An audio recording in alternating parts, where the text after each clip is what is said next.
Can you imagine how it felt to sit in the audience of Rent's original off-Broadway premiere? What about Hamilton? Can you imagine sitting in that off-Broadway theater and knowing that what you were seeing in front of you was going to change musical theater history forever? I don't know what that's like. I wasn't there. But I'll bet you anything, it felt a little bit like how I felt when I sat in the front row of Teeth! Off-Broadway at Playwrights Horizons. I went to see this about a week and a half ago. It blew my freaking mind, okay? So today, we're going to talk about Teeth. And I'm going to examine some of the music and explain to you why I think Teeth holds the answer to a question that theater makers have been asking for years. Let's start by talking a little bit about the show. What's it about? Well, it's based on a cult classic horror film about a woman who has teeth in her vagina. Yes, that is where we start. That is our premise.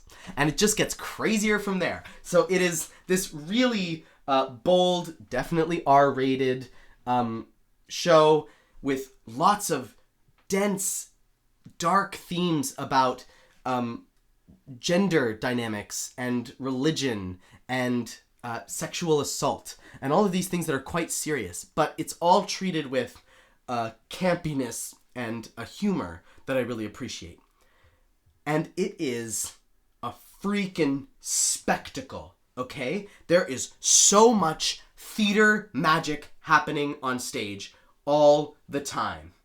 People get things chopped off, their arms and their hands and their penises. and there's fire, and the set falls down, and there's rain, and then there's like fruit getting smashed, and like all sorts of unbelievable things, quick changes, costume changes. Like, it is just such a sensory experience to watch this show in the theater. And I was sitting in the front row. Dude, like, I could feel the heat from the fire. I could feel the wind when the panels of the set fell down. Like, it was a sensory experience. It grabbed you by the collar of your shirt, and it just would not let you go the entire time.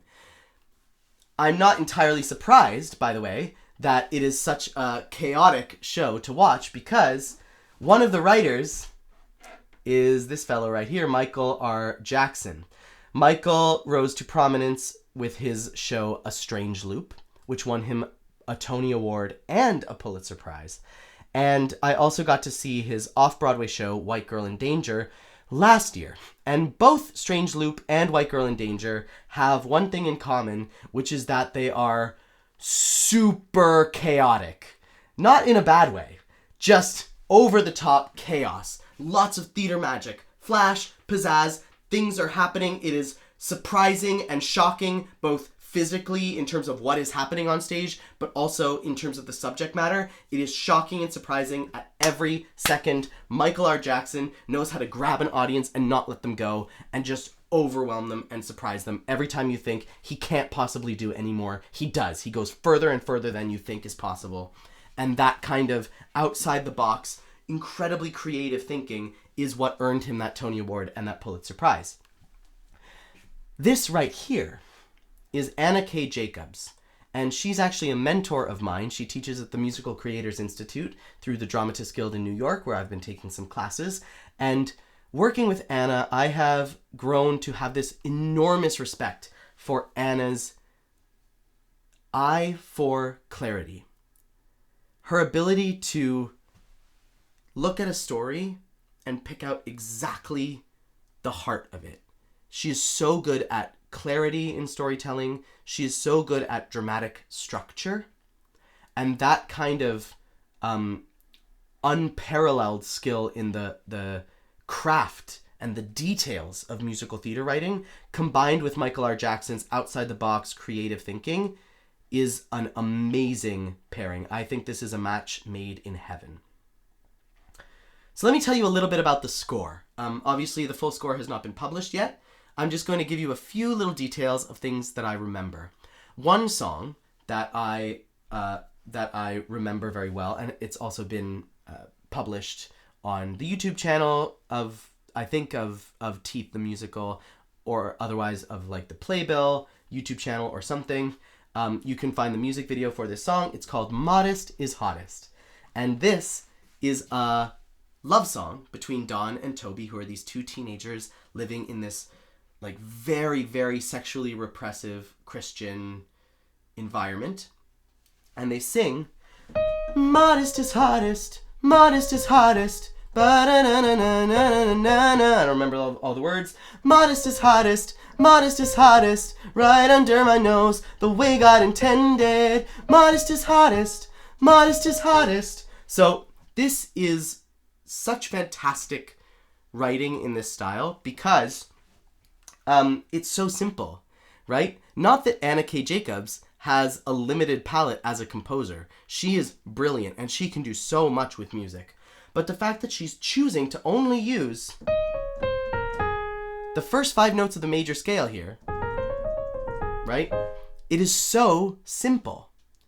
And that helps the ear know what to listen to. In a show that is as overwhelming as Teeth is, it is such a gift to have such a simple hook to grab onto, made up of those first 5 notes. But Anna never lets it get boring, right? Even though she's writing simple, she is still surprising the audience. The first 2 repeats, it's the same. Then it repeats. But then the third time is just a little tweak. Modest is hottest.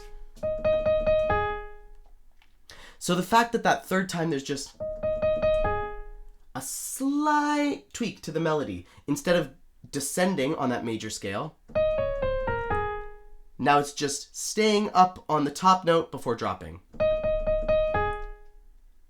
It's a very tiny difference, but just that slight tweak is just enough to surprise the ear, so that it stays simple and clear and easy to understand in the middle of chaos, but it's never predictable and boring. It's so powerful how she strikes that balance here. Another really good example of this is there are these 2 motifs that are like short melodies that repeat over and over and over throughout the show. And they come to represent the battle between Dawn and her stepbrother, whose name I think is Brad. But on a larger scale, it represents the battle of the sexes. And those 2 melodies are based on the first 5 notes of the minor scale. So we've got this pop love song that is based on the first 5 notes of the major scale. Now, here are 2 melodies that are based on just the first 5 notes of the minor scale. So again, super simple in this writing. And it's not that there's nothing musically complicated that happens in the show. There's modal interchange in the show. There are key changes, and there's time signature changes. There's harmony and counterpoint. All of these very complicated musical ideas do happen in this show. But it's the hooks of the songs, the little repeated parts that you remember, the titles of the songs, are set to these very, very simple melodies, which again, just allows you to understand them in the middle of all that chaos. It's such elegant writing. So one of the melodies goes like this.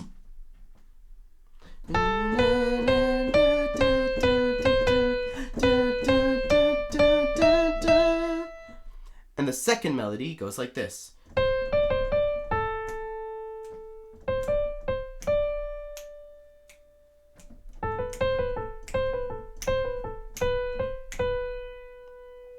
that ending part, you are the origin, origin, origin of my pain. The fact that that repeats 3 times, and the fact that it's set to a very simple melody, just those 3 notes descending on the minor scale, makes it really easy to remember, really easy to recognize, and that allows us to, even in the middle of all this chaos, understand what's happening.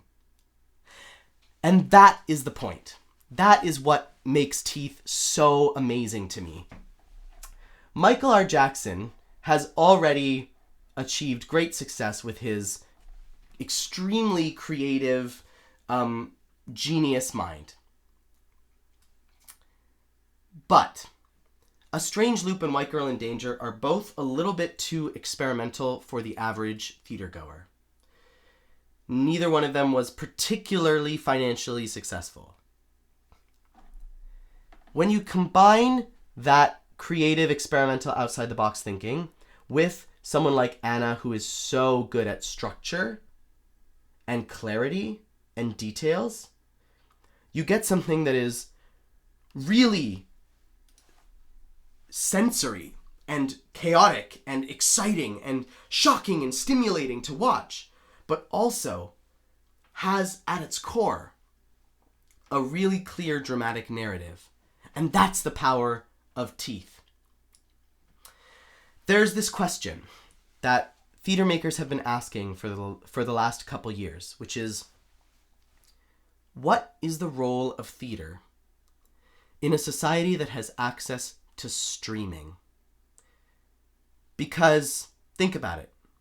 If I want to be told a story, I'm not going to pay $250 for my ticket, put on my nicest pair of pants, drag myself all the way downtown to the theater, sit there with, hundreds of other people, pay $12 for a bottle of water. I'm not going to do that. I'm going to put on my underwear, and I'm going to sit on my couch, and I'm going to watch Netflix. So what is the role of theater? What does theater do that Netflix can never do?